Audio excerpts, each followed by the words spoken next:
Ici, c'est la cuvée de Chambertin et les Mazoyères. Donc bien sûr, on est sur un grand cru et c'est aussi une parcelle qui est très importante pour le domaine d'un point de vue qualitatif parce que cette cuvée-là provient de la plus vieille vigne du domaine. Cette vigne-là a été plantée la dernière fois en 1902.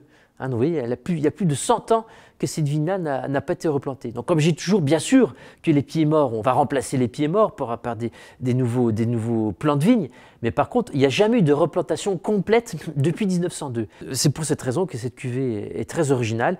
Et également, elle a beaucoup de personnalité, puisque comme toute vieille vigne, donc elle va produire beaucoup de demi-randages, beaucoup de petites grappes. Et c'est pour moi peut-être la cuvée la plus facile à vinifier, puisque quel que soit le millésime, on aura toujours des petites grumes, des petites grappes, et ça c'est magique, c'est très facile à vinifier. Quelque part, il n'y a rien à faire. Donc on met les raisins en cuve, on les met entiers, donc là on est toujours quasiment 100% vendange entière, on met les raisins en cuve et après on laisse faire. Bon là j'exagère peut-être un petit peu, mais finalement il n'y a pas grand chose à faire. J'y fais très peu de pigeage.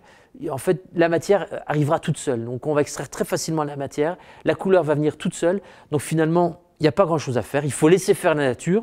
Et après, avec un élevage, avec une proportion de fût neuf pas très importante, hein.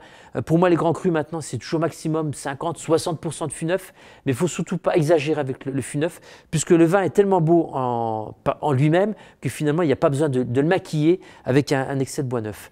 Et pour moi, voilà, le Chambertin, ça reflète vraiment peut-être le vin au niveau du domaine de la Vougeraie qui aura plus de puissance, plus de personnalité, mais en tous les cas avec des tanins très contenus, vraiment très rond, très soyeux. Il n'y aura jamais de dureté avec le Chambertin, mais toujours vraiment une puissance vraiment imposante.